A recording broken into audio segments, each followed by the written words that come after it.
Hello students, मेरा नाम है विवेक और आप देख रहे हैं एजुकेशनल लीज़र।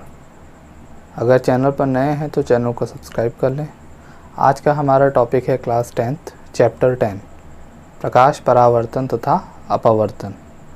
इसके पहले मैंने इस चैप्टर के कुछ पार्ट्स बना दिए हैं, जिसमें मैंने आपको दर्पण के बारे में बताया था और ये दो प्रकार के होते हैं, गोलीय दर्पण और समतल दर्पण। गोलीय दर्पण दो प्रकार के होते हैं, एक अवतल दर्पण और एक उत्तल दर्पण। तो अवतल दर्पण किसे कहते हैं? जिस खोखले गोले के हिस्से को काटकर उसके उभरे हुए भाग पर कलई कर दिया जाए तो उसे हम अवतल दर्पण कहते हैं। और उस खोखले गोले के भाग को अगर धंसे हुए भाग को कलई कर दिया जाए तो उसे हम उत्तल दर्पण कहते हैं। ये मैंने लास्ट के वीडियोस में बताया है।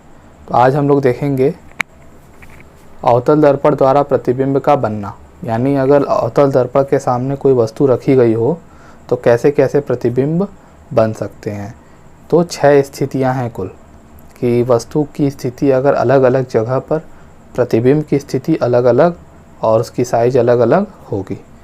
तो सबसे पहले देखते हैं कि अगर अनंत पे वस्तु रखी हो, यानी वस्तु बहुत दूर रखी हो, ठीक है, वस्तु अगर बहुत दूर रखी है तो उससे जो चलने वाली प्रकाश की किरण है, एक तो उसके जैसे कोई वस्तु है तो वस्तु से पहले प्रकाश की किरण कैसे चलेगी। मान लो उसकी आंखें हैं यहाँ पे, तो एक सीधी चलेगी और एक नीचे की ओर, मतलब कि एक सामने और एक नीचे, तो इस तरह से प्रकाश चलेगी, ठीक है। तो वही चीज़ यहाँ पे दिखाने की कोशिश किया गया है। तो ये बहुत दूर है, अनंत से चल रही है, तो वो एक डायरेक्ट फोकस पर आ रही है और दूसरी वक्रता केंद्र पर। आपको पता है F फोकस फोकस होता है, मुख्य फोकस होता है, और C वक्रता केंद्र होती है। तो एक जो है फोकस से आ रही है और टकराने के पश्चात कहाँ जा रही है, सीधी चली जा रही है, और दूसरी वाली आ रही है जो वो वक्रता केंद्र से आ रही है और वापस वही उसी रास्ते चली जा रही है, आ रही है और चली जा रही है।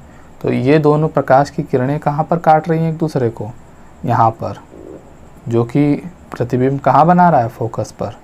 यानी इससे क्या पता चला कि जब अनंत पर वस्तु हो तो प्रतिबिंब कहाँ बनेगा, फोकस तल पर। कहाँ बनेगा, फोकस तल पर। प्रतिबिंब कहाँ बनेगा, फोकस तल पर, ठीक है, या मुख्य फोकस भी आप बोल सकते हो। मुख्य फोकस पे प्रतिबिंब बनना है, और प्रतिबिंब कैसा है, वास्तविक है, क्योंकि वास्तव में किरणें इधर से इधर जा रही हैं और उनका प्रतिच्छेदित हो रहे हैं, तो प्रतिबिंब बनना है, तो इसको हम बोलेंगे प्रतिबिंब कैसा है, वास्तविक है। उल्टा है, देख पा रहे हो आप, वास्तविक, उल्टा, और क्या, वस्तु देखो कितना बड़ा है, उसका प्रतिबिंब छोटा, तो वस्तु से छोटा। तो इससे एक चीज़ आपको पता चला कि अगर अनंत पर कोई वस्तु रखी हुई है अवतल दर्पण के सामने, तो उसका प्रतिबिंब कहाँ बनेगा, फोकस पर बनेगा। कहाँ बनेगा, फोकस पर, वास्तविक, उल्टा और वस्तु से छोटा बनेगा, ठीक है। दूसरा कंडीशन है जब अनंत और वक्रता केंद्र के बीच में वस्तु को रख दें, यानी अनंत बहुत दूर है और वक्रता केंद्र आपका यहीं पर है, ठीक है। तो अनंत और वक्रता केंद्र के बीच में कहीं आसपास वस्तु को अगर रख दें तो प्रतिबिंब कहाँ बनेगा। तो एक किरण जो है मुख्य अक्ष के समांतर गई और टकरा के इस तरह से चली गई, और दूसरी किरण कहाँ गई, वक्रता केंद्र से।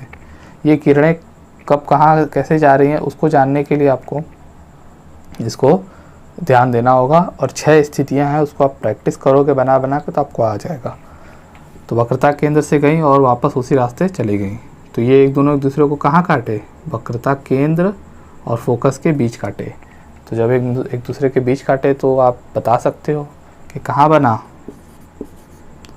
वक्रता केंद्र तथा मुख्य फोकस के बीच। मुख्य फोकस के बीच। और कैसा बना प्रतिबिंब, वास्तविक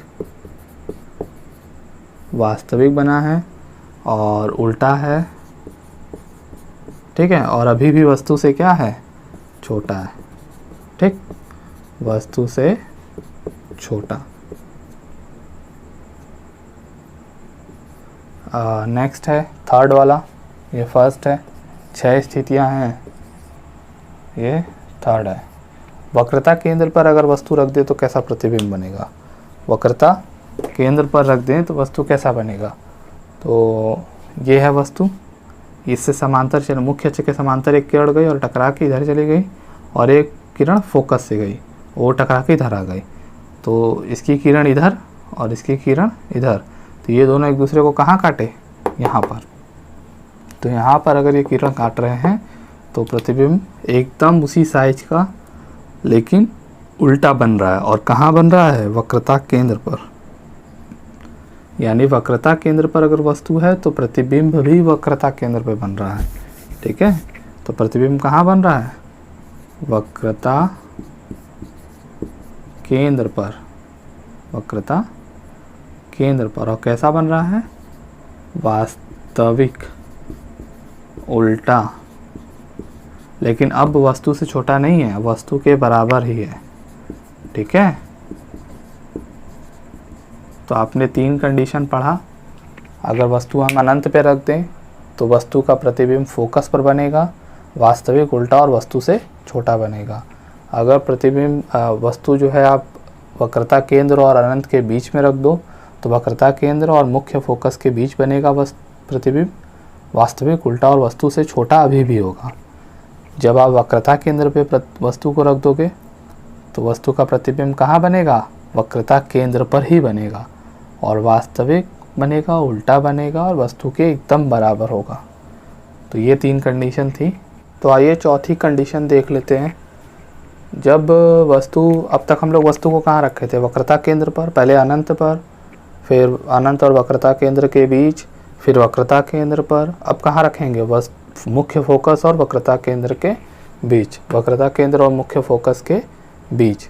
अगर बीच रख रहे हैं तो एक रेखा इसकी जा रही है समांतर और परावर्तन के पश्चात मुख्य फोकस से होके जाती है, और दूसरी रेखा कहाँ से जा रही है? मुख्य फोकस से जा रही है, परावर्तन के बाद सीधी। तो ये दोनों का प्रतिबिंब कहाँ बनना है? वक्रता केंद्र के पीछे, यानी अनंत और वक्रता केंद्र के बीच। कहाँ प्रतिबिंब बनना है? अनंत और वक्रता केंद्र के बीच प्रतिबिंब कहाँ बना है? अनंत और वक्रता केंद्र के बीच। और आप देख पा रहे हो वास्तविक है, क्योंकि रियल में बन रहा है, वास्तविक है। उल्टा है, लेकिन अब तक पहले था क्या था? पहले 2 कंडीशन में वस्तु से छोटा था, तीसरे में वस्तु के बराबर हुआ।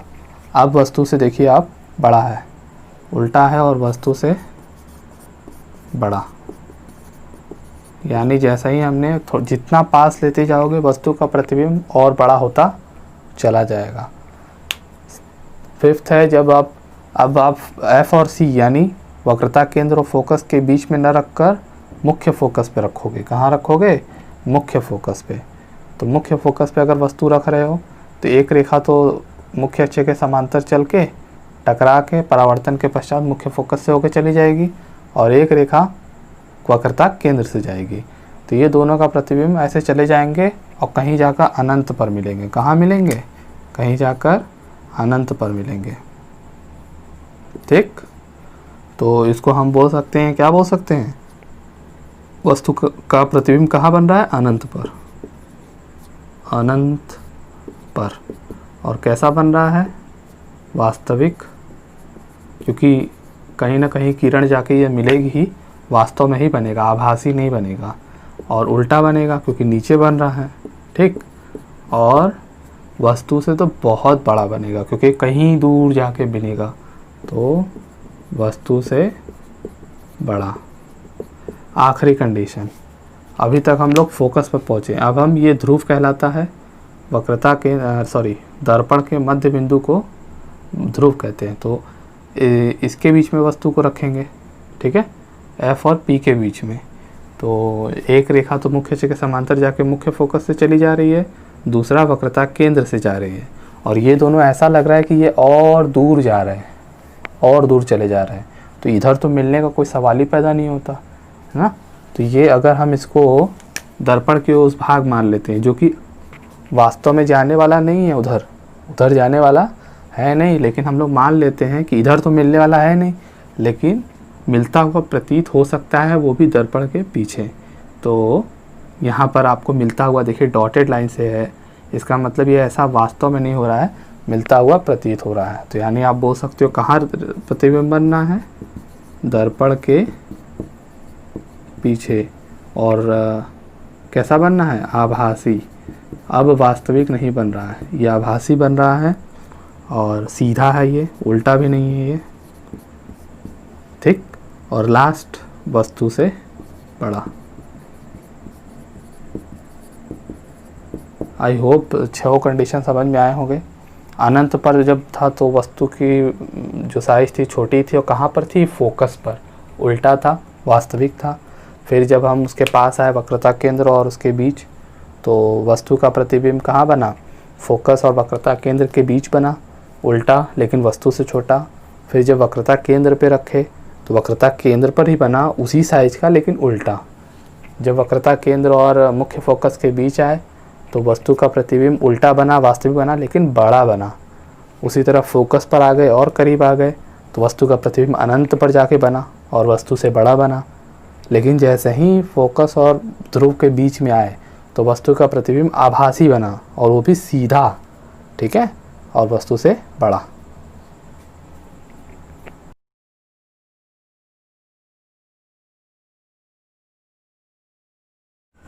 अब तक हमने देखा अवतल दर्पण पर बने वस्तु द्वारा बने प्रतिबिंब की स्थितियाँ।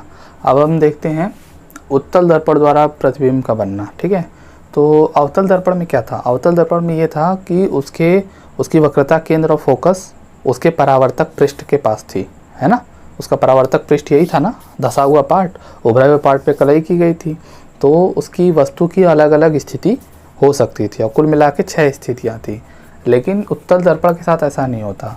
उत्तल दर्पण तो ऐसा होता है जिसमें जो है धसे हुए भाग में कली की जाती है, तो कभी भी इसका प्रतिबिंब इस तरफ वास्तव में कभी बन नहीं पाता। क्यों? क्योंकि इसके इधर अलग अलग स्थितियाँ होती ही नहीं है, 2 ही स्थिति होती है। एक या तो अनंत पर वस्तु हो, या तो अनंत और ध्रुव के बीच, मतलब कहीं बीच में, ये ध्रुव कहलाता है, अनंत और ध्रुव के बीच, या तो फिर कहीं अनंत पर हो। तो जब अनंत पर होती है तो एक किरण जाती है और वो भी परावर्तित हो जाती है, दूसरी किरण जाती है वो भी परावर्तित हो जाती है।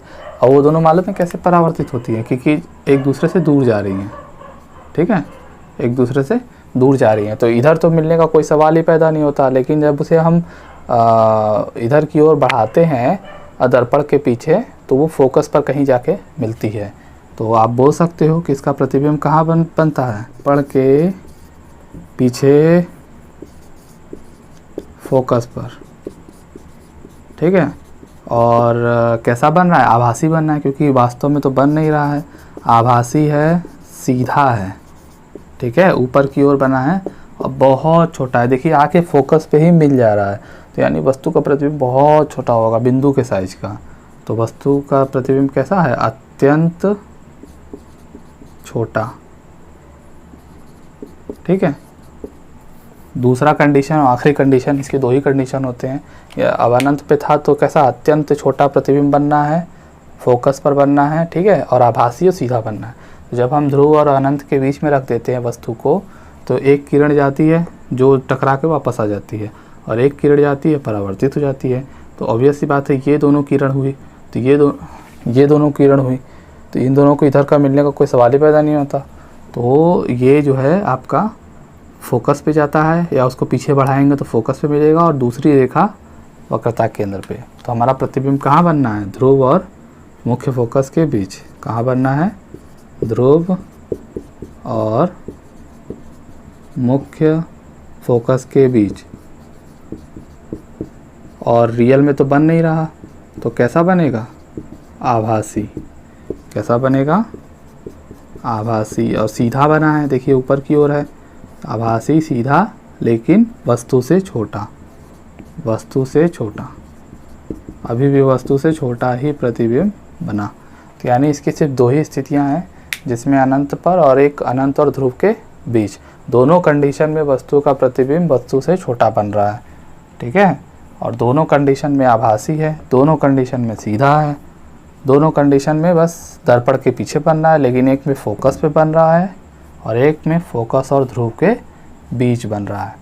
तो ये 6 अवतल दर्पण के कंडीशन और 2 उत्तल दर्पण के कंडीशन की जो रिज़ल्ट है उसको आपको याद रखना पड़ेगा कि वस्तु कहाँ पर है तो कैसा प्रतिबिंब बन रहा है। तो इसको आप लोग प्रैक्टिस करिए। गोलीय दर्पण के परावर्तन के लिए चिन्ह परिपाटी। चिन्ह परिपाटी क्यों ज़रूरी है? क्योंकि अभी इस पर बहुत सारे सवाल आएंगे और एग्ज़ाम में भी आपके बहुत सारे क्वेश्चन पूछ सकता है। तो हमें ये चिन्ह परिपाटी समझना ज़रूरी है कि किसकी कितनी वैल्यू या धनात्मक और ऋणात्मक कब होगा।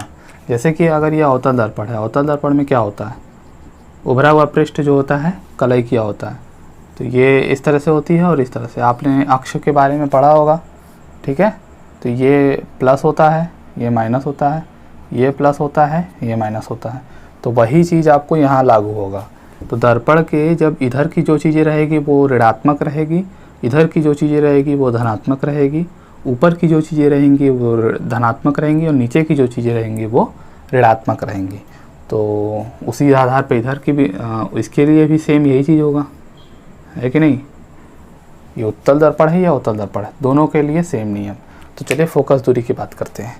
तो फोकस दूरी आप बताइए, फोकस दूरी इसकी जो है अवतल दर्पण की वो इधर होती है, तो इधर की साइड क्या होगा, ऋणात्मक होगा, इधर के साइड ऋणात्मक होगा, ठीक है। तो उत्तल दर्पण के लिए इधर होता है, यहाँ पर होता है। उत्तल दर्पण के लिए कहाँ पर होता है, यहाँ पर। तो ये क्या होगा, धनात्मक होगा, और अवतल दर्पण के लिए क्या होगा, ऋणात्मक होगा, ठीक है। हम पॉजिटिव नेगेटिव लिख रहे हैं, इसको समझ लेना। वक्रता त्रिज्या की बात करें तो वक्रता त्रिज्या इसकी इधर होती है अवतल दर्पण की और इसकी इधर। तो ये उत्तल दर्पण के लिए आपका धनात्मक होगा, अवतल दर्पण के लिए ऋणात्मक होगा। ये अवतल है, थोड़ा उल्टा बना दिया, ये इधर। वस्तु की दूरी की बात करें तो वस्तु की दूरी देखिए, इसकी सारी वस्तु इधर रखी है, इसके लिए भी सारी वस्तु इधर रखी है, यानी उस दोनों का मान हमेशा जब भी रहेगा वस्तु की दूरी बात करेगा तो उसको हमेशा ऋणात्मक लेंगे। क्या लेंगे, ऋणात्मक, चाहे अवतल हो चाहे उत्तल हो। उसके बाद बात करते हैं वास्तविक प्रतिबिंब की दूरी। देखिए वास्तविक प्रतिबिंब जितना भी बनता है वो सब इधर बनता है और वो भी सिर्फ इसी में बनता है। टोटल 8 स्थिति पढ़े हो आप लोग, 8 में से 5 वास्तविक बन रहा है और 3 आभासी। इसमें दोनों की दोनों आभासी बने थे और इसमें एक आभासी बना था। तो बाकी इसकी जो 5 वास्तविक बने थे वो इधर ही बने थे, हैं कि नहीं। तो वास्तविक प्रतिबिंब की जो दूरी होगी वो हमेशा ऋणात्मक होगी। नेक्स्ट है आभासी प्रतिबिंब की दूरी। अब आभासी प्रतिबिंब हमेशा इधर बनता है, इसके लिए भी आभासी प्रतिबिंब इधर बना था, ठीक है, यहाँ बना था, और इसके लिए भी दोनों आभासी प्रतिबिंब इधर बना था। तो दोनों को क्या लेंगे, धनात्मक, क्योंकि इधर है ना। तो इधर की चीज़ें पॉजिटिव, इधर की चीज़ें नेगेटिव। अब प्रतिबिंब की लंबाई की बात कर रहा है, तो एक चीज़ समझो, प्रतिबिंब जो भी ऊपर के साइड बना है वो धनात्मक होगा, जो भी नीचे के साइड बना है वो ऋणात्मक होगा, क्योंकि लंबाई की बात कर रहा है, ठीक है, दूरी की बात नहीं कर रहा। अब इस अक्ष के बारे में बात नहीं कर रहा, अब इस अक्ष के बारे में। अगर ऊपर है तो धनात्मक, नीचे है तो ऋणात्मक। वास्तविक प्रतिबिंब जितना भी बना था, 5 केस था, ठीक है, और पाँचों के पाँचों वास्तविक प्रतिबिंब नीचे के साइड बना था। तो क्या हुआ, तो वास्तविक प्रतिबिंब क्या हो जाएगा, ऋणात्मक हो जाएगा। और उत्तल दर्पण में तो वास्तविक प्रतिबिंब बना नहीं था, उसी तरह उत्तल दर्पण में वास्तविक प्रतिबिंब भी नहीं बना था, तो आप बोल सकते हो ये लागू नहीं होगा, ठीक है, यहाँ पे भी, क्योंकि जब वास्तविक प्रतिबिंब बन ही नहीं रहा है तो इसकी बात ही नहीं होगी। और आभासी प्रतिबिंब की बात करो तो आभासी प्रतिबिंब हमेशा इधर बन रहा था और ऊपर की ओर बन रहा था, ठीक है, इसमें भी ऊपर की ओर बना था, यहाँ पे भी इधर ही बना था। तो ये हमेशा क्या रहेगा, पॉजिटिव। तो इस चीज़ को प्रैक्टिस करिए, आप खुद से भी ये चार्ट बना के देख सकते हैं कि किसको किस दर्पण के लिए कब क्या लेंगे, धनात्मक लेंगे, कब ऋणात्मक लेंगे। तो आज की वीडियो यहीं तक थी। उम्मीद करता हूँ आपको ये वीडियो लेक्चर समझ में आया होगा। अगर समझ में आया है, थोड़ी सी भी हेल्पफुल है, तो अपने दोस्तों से शेयर करिए, सब्सक्राइब कर लीजिए, लाइक कर दीजिए इस वीडियो को, शेयर करिए। और हम लोग मिलेंगे नेक्स्ट वीडियो में। तब तक के लिए बाय बाय।